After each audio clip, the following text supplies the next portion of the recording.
Welcome back, everybody, to My Last Brain Cell. Happy Friday, Junior, y'all. The weekend is once again almost here. And I know y'all see the shirt, y'all. I know y'all see the shirt. This is just another piece of gear that I was super fortunate and blessed to cop while I was away at DreamCon. I didn't catch the name of the booth, but I think it was something like Black and Nerdy. They took a lot of our uh uh uh fictional favorites and made them black. So there was a Zorro that was black. They had Shigo, who I'm rocking now. They had Gohan. They had mad pictures. They had one of Piccolo, and they kept him the same and just gave him the green eye, or a third eye, excuse me, because everyone knows Piccolo's a black man. So there was no reason to change his skin color at all. But yeah, they had some fire stuff. I'm not gonna lie, the whole time I was at DreamCon, I kept talking about two characters, Shigo, and I don't know if you can see him, but Dark Magician. I was able to cop two things commemorating those folks. So I am super gassed. I also have in my DreamCon recap video, which is coming on Saturday, 100%. Y'all are gonna be low key. I'm kind of spoiling y'all on Saturday. I'm not gonna lie to you. Y'all are getting spoiled, but that's coming Saturday. I had someone who was dressed as Shigo in my thing. I told my boys, like, I gotta interview with Shigo. And the first Shigo I saw, I was like, I'm grabbing her. Like, come here. You're getting interviewed. So it was a good time.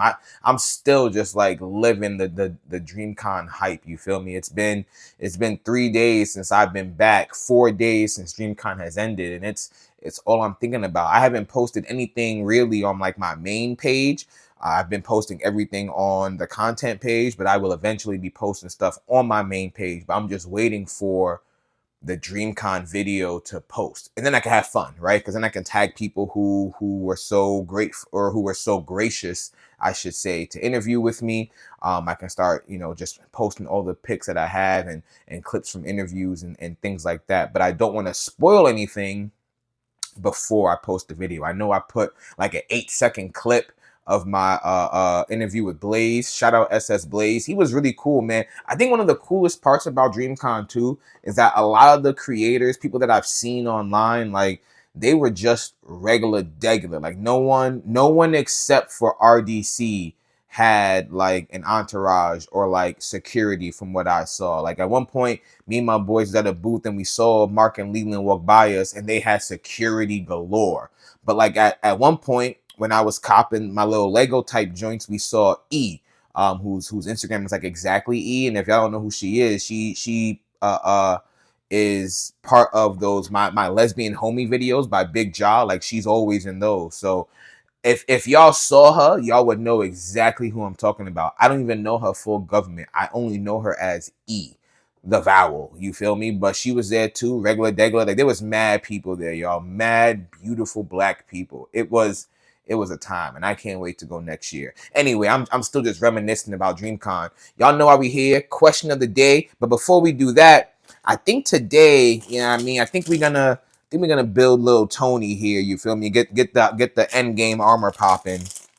So, question of the day: I've been very fortunate these last couple of months, to slowly build a bond and a relationship, and just kind of understanding things with a woman, right? And she's awesome. She's really funny, extremely beautiful. You feel me? So I was telling my boys about it, and my friends are like, yeah, man, like, you gotta stop wasting her time. Like, you're taking things too slow, blah, blah, blah. And I'm like, too slow? Like, is that really a thing? Like, I'm just trying to be respectful. I'm not trying to force anything. I'm not trying to, rush anything. I'm trying to make this as clean and smooth as possible. You feel me? Like, I want us to have like a great bond. And all my friends keep saying the same thing, like, yeah, you got to do this, you got to do that, blah, blah, blah. And I'm like, do I have to do those things? Like, I'm moving at the beat of my own drum in this situation. You feel me? But I do want to know, ooh, this is cool. But I do want to know what you guys think, and I want to get your opinion. So today's question of the day is, how long is too long before making things official when you're talking to someone of the opposite sex, right? So if you are, and I guess this question primarily goes out to the men, right? Because they're the ones who, for the most part, you know, in society, are the ones who have to make that move and make that distinction between we're just chatting to we're taking things seriously. How long do you think that process should take, right? Like, at what point should the guy or the initiator, I guess, for lack of better words, say, yeah, nah, like, you and me, we go together. Like, we are officially official, or I want us to be exclusive. Like, how long is too long? Or I guess, how long should you wait? Like, what's that average? You feel me? Like, I really want to know, because I don't think there's a timeline per se. I think as long as both parties understand what it is. Yeah, look at my boy Tony, man, and all his glory. And I don't think I have anything. Oh, I do have. I'm about to say, I don't think I have anything Endgame related for Tony, but I do. I have his I Am Iron Man moment from Endgame. So that means I need his Infinity War outfit or suit now, either in Funko or as a Lego, I guess. But yeah, you know, I do want to know, like, how long do y'all think is too long to be waiting? Like I said, my friends really were like, nah, brother, you're taking way too long. I'm like, nah, like, I don't think so. Like, you know, me and the girl have now established, you know, what it is, like, you know, eventual next steps, things like that. So I feel like as long as both parties are on the same page as far as what each other are looking for, there's no such thing as too long. Yeah, this shit fire. But I would love to know what you guys think. So make sure you put, you know what I mean, your answers in the comments. And while you're doing that for your boy, I'm going to pop Tony on the stand and get Cards Against Humanity. I can tell you guys now that, like, even on Saturday's episode, I'm still going to be talking about DreamCon. Like, it was just that lit. Like, I really sat here for almost 10 minutes and besides the question of the day, just talked about DreamCon. It was such a magical, beautiful moment that there's so much I can talk about. I could have clips for an entire month based on DreamCon, and I might fuck around and do that. Who knows? I don't know yet. We'll see. But just know that even on Saturday, yeah, I'm gonna talk more about DreamCon, like, because it's my show. I can do whatever I want to do. Introducing Extreme Baseball. It's like baseball, but with blank. Let's see what we got today. See what our options are amongst the myriad of options we are presented with. Let's grab that one. And you know what? I think I like the idea of grabbing one from the beginning or the end, at least once in a while. All right. I'm going to shuffle them up, though, just so I don't know which is which. You feel me? Introducing Extreme Baseball. It's like baseball, but with sperm whales, but with a three-way with my wife and Shaquille O'Neal, but with used panties. You know, none of these are really great answers, but we're gonna make one of these work. So let's go backwards. Introducing Extreme Baseball. It's like baseball, but with used panties. That doesn't really even roll off the tongue, right? Like, the only thing I can see this working with is if, like, you wrapped the baseball in the panties, or you wrap your bat in the panties, or somehow, like, wearing them isn't really going to affect your performance. You feel me? I feel like you need to incorporate it somewhere else on your gear. And again, it has to either be the bat or the baseball to make it extreme, right? Introducing Extreme Baseball. It's like baseball, but with a three-way with my wife and Shaquille O'Neal. Now, that sounds extreme because you know Shaquille O'Neal is stretching her out. I don't even know why you're there. Like, there's no way she wants you to do anything to her after Shaq has had his way with her, in my mind. And the way I see it, you're only running your bases, like, after Shaq has done something crazy in the three-way. Like, I don't even know what it is. I don't know. But we're going to jump now to introducing Extreme Baseball. It's like baseball, but with sperm whales. Now, that one could work. If we somehow taught these sperm whales how to play baseball, it could become quite extreme. You know, their lack of opposable thumbs and, I guess, hands in general could make things kind of extreme. We would need a bat and baseball big enough for, you know, for them. I'd watch that sport. Honestly, I think I'd watch any sport that had animals playing what humans usually play. Volleyball, basketball, cricket. I think any sport with that a human plays and we put animals in could be deemed extreme. So with that logic, I'm gonna go ahead and pick sperm whales. But let me know what you would have picked. Would you have done introducing extreme baseball? It's like baseball, but with used panties. Introducing extreme baseball, it's like baseball, but with a three-way with my wife and Shaquille O'Neal. Or introducing extreme baseball, it's like baseball, but with sperm whales.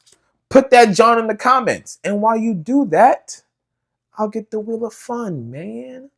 Let's see what the wheel wants from us today.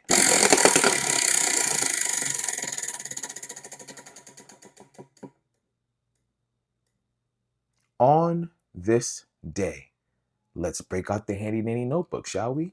All right, let's see what the handy dandy notebook says. I actually have a twofer for you guys because one actually leads to another. Pardon me. In 1967, on this day, Israel staged a preemptive air assault amid rising tensions with neighboring Arab countries, which led to the start of the Six-Day War. Now, what's the second one, you may ask? In 1968, a year later, year to date, actually, Sirhan, who was a Palestinian man, I want to say he's still alive, fatally shot Robert F. Kennedy due to his support of Israel when they started the Six-Day War. And I just think it's so interesting that today seems to be just a rough day for politicians. I mean, you got Trump and Elon having their public breakup. Israel still on dumb shit, free Palestine, you feel me? Like, history genuinely repeats itself, which is terrifying. Like, we just don't seem to learn our lessons the first, second, nor third time. When will humanity get it together? Who knows? It probably won't be until the rapture or another great global catastrophe. I'm talking like world-ending event type shit probably has to happen before humanity's like, maybe we should get it together. There's a quote from Avengers Endgame, and I'm not gonna be able to quote it verbatim, but it's something that Thanos said. He was basically like, as long as there are those who remember, they're always going to want to do something to fix the issue, right? And I find that that's not always the case. I feel like if you remember, at least for those who can enact the change, they seem to think, meh, maybe we'll get it right this time. Nah, my nigga, you gotta do something different. Like, we need change. We don't need people promising change. We need actual, actionable change. If we as a society, as humankind, want to change and progress, I don't understand how we can still look Israel in the eye and be like, yeah, we're allies when they're doing crazy shit like this. When you are clearly the villain. I don't understand how we can elect Trump for a second time when he's been showing his ass and proving to you who he really is. And now people are like, oh, he's a bad guy. Bitch, he been a bad guy. What are you talking about? I digress. That's your on this day for today. I don't want to get too heated. And honestly, guys, that's all I got for you. Thank you for tuning in and dropping by. As always, I appreciate it. Remember, we are halfway through this year now officially, and I'm still on the hunt for Mission 1K, 1,000 subscribers by the end of the year. Is it a lofty goal? Yes. Is it an achievable goal? All goals are achievable, so yes. Yes, it is. Remember to like, comment, and subscribe. Tell a friend to tell a friend. That's all I got for you. Until next time, y'all, this is King Echo, signing off.